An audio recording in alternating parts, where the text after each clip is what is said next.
Perjanjian binatang buas para mangsanya hanyalah jangan banyak menjerit saat diterkam.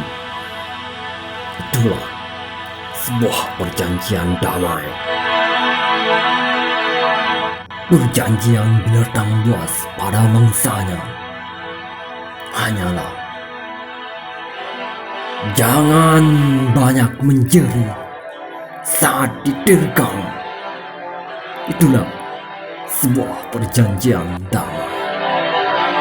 Perjanjian binatang buas pada mangsanya hanyalah jangan banyak menjerit saat diterkam. Itulah sebuah perjanjian damai.